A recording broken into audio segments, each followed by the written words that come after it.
매주 금요일 이 시간은 SK증권 리서치센터장으로부터 도움 말씀을 들어봅니다. 김성욱의 마켓 시선, SK증권의 김성욱 리서치센터장 모셨습니다.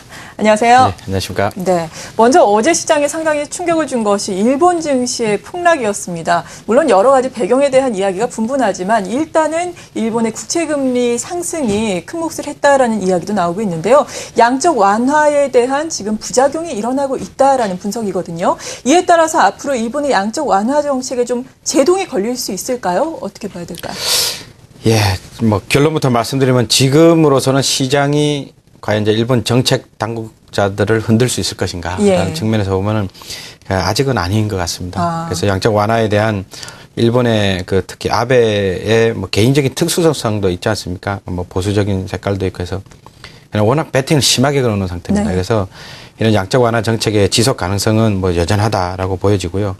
이제 뭐 어저께 뭐 그 급락에 있는 부분들은 잠시 그래프를 잠깐 보시면은 이제 채권 금리가 올라갔다 말씀하셨는데 맞습니다. 이런 부분은 이제 미국의 채권 금리 상승하고도 괴를 같이 하고 있습니다. 그래서 양적 완화의 단점이 우려점이 되는 건 사실인데요.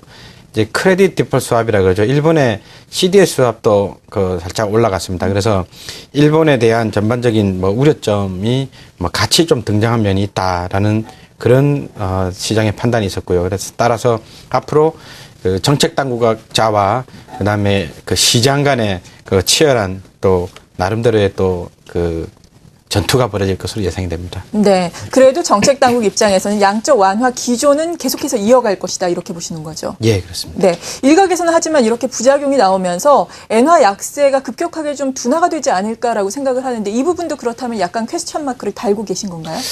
그럼에도 불구하고 워낙 단기적으로 급등한 면이 있기 때문에 그래서 그 중간 그 재점검의 타이밍을 왔다고 보여지고 있고요. 단지 이제 일본의 입장에서는 지금 한쪽 방향으로 밀고 갈 수밖에 없는 입장이기 때문에 그래서 그런 점에는 좀 참고할 만하다라고 생각됩니다. 네. 그리고 또 얼마 전에는 미 연준의 그 양적 완화 축소에 대한 이야기도 계속해서 나왔습니다. 출구 전략에 대한 논의가 좀 일어나고 있는 상황인데요. 지금 이렇게 출구 전략에 대한 논의가 일어날 적절한 시점이라고 보시는지 먼저 궁금하네요.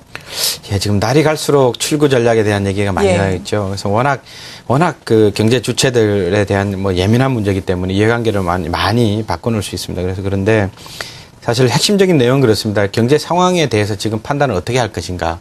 그다음에 그 출구 전략이라는 게 워낙 불가피하기 때문에요. 그럼 언제 해야 될 것인가에 대해서 지금 FOMC 회의 그 내부에서도 많이 지금 논란이 일어나고 났는데, 근데 그 경제 상황에 대한 부분은 사실은 굉장히 좋아지고 있다. 미국이 좋아지고 있다는 부분에 대해서는 이구동성으로 많이들 얘기를 하고 있습니다. 근데 시기라는 측면에서 보면은 역시나 그 버냉키 의장이 굉장히 보수적이고 조심스럽다. 왜냐하면은 버냉키 의장은 이제 일본 전문가지 않습니까? 그래서 일본에서의 실패 사례들을 많이 잘 알고 있습니다. 그래서 버냉키 입장에서는 그 이러한 논란에도 불구하고 그 출구 전략을 적정한 시점에 해야 된다는 부분에서는 굉장히 좀 보수적인 입장이 아니겠느냐 이렇게 생각됩니다. 네, 말씀하셨듯이 벤 버냉키 의장의 입장도 좀 보수적이고 그래서인지 시장에서도 연내에는 이것이 가시화되기 어려울 것이다라는 의견들이 상당히 많은 걸로 알고 있는데요. 이 시기에 대해서 센터장님께서는 어떤 생각을 가지고 계신가요?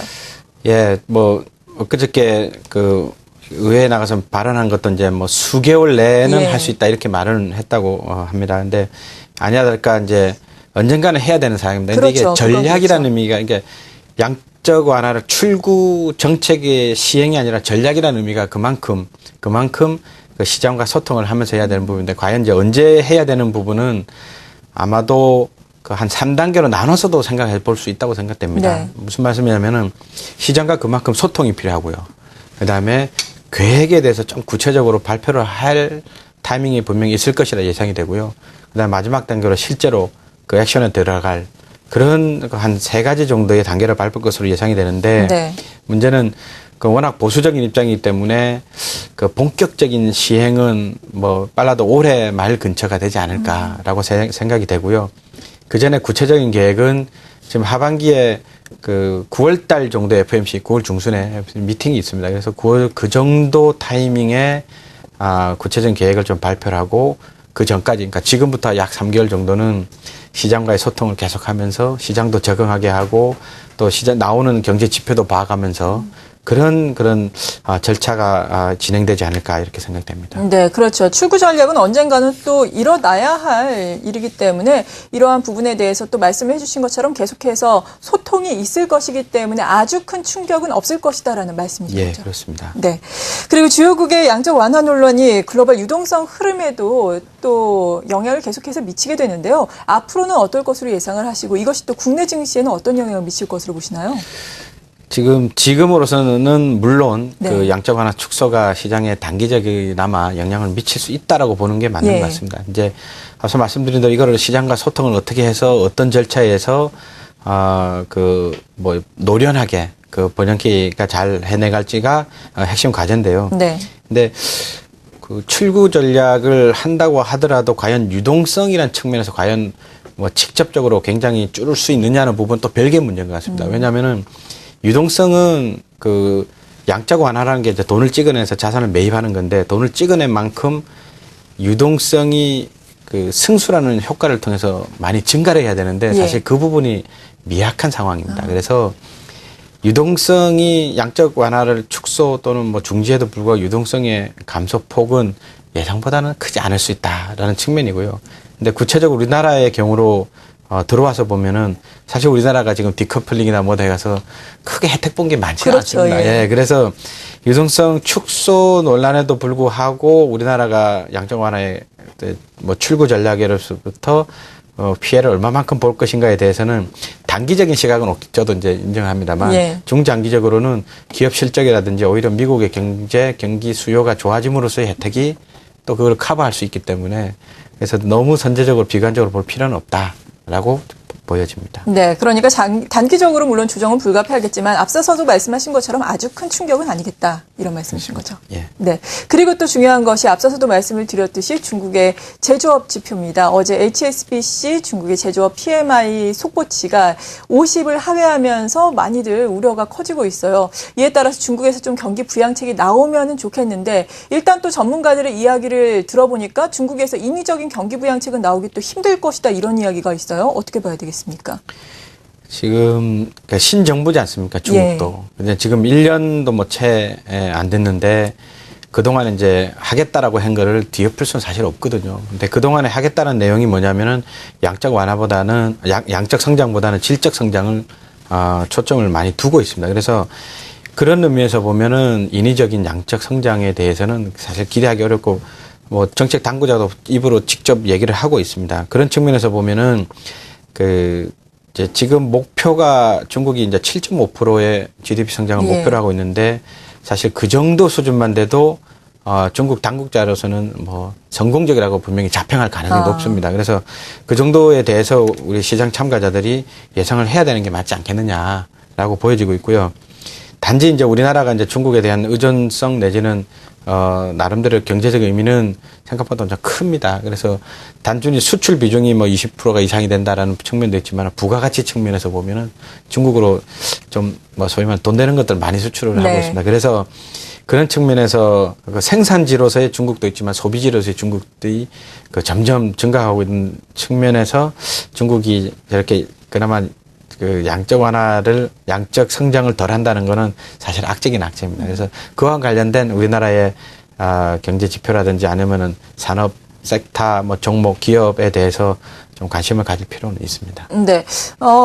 그런데 우리 증시가 지금 디커플링이 돼 있는데 우리 증시가 또 상승을 하기 위해서는 중국 증시도 같이 잘 가야 한다라는 이야기도 있는데 그렇다면은 이러한 부분은 기대하기가 좀 어렵다라는 말씀이신 건가요? 지금 사실 그렇습니다. 중국이 잘 나가야 우리도 같이 잘 나가는 구조가 좀 되어 있습니다. 그래서 중국이 어느 정도는 좀 뭐 증권 시장을 통해서든 좀 뻗어가는 모습을 보여줘야 우리도 그 소위 말하는 업사이드 포텐셜은 좀 많아 보입니다. 근데 반대로 다운사이드 리스크에 대한 거는 또 별개의 문제입니다. 우리나라는 워낙 밸류에이션이라든지 아니면은 뭐 잘 나가는 섹터들이 여전히 있기 때문에요. 그래서 여전히 저평가 논란이 있을 정도로 우리나라의 그 지표들이, 그러니까 PBR이라든지 PR 지표들이 그러니까 밸류에이션이 낮기 때문에 그래서 큰 폭의 하락세보다는 또 업사이드 포텐셜에 대한 우려 정도는 있습니다만은 전반적으로는 크게 우려는 없다 이렇게 보시면 되겠습니다. 네, 그러니까 중국 증시가 물론 잘 나가준다면은 함께 좋겠지만 그렇지 않은 경우라도 우리 증시가 워낙에 저평가 메리트가 있다라는 말씀이신데 그렇습니다. 그렇다면 이 시점에서는 섹터별로 어떤 전략이 필요하다고 보십니까?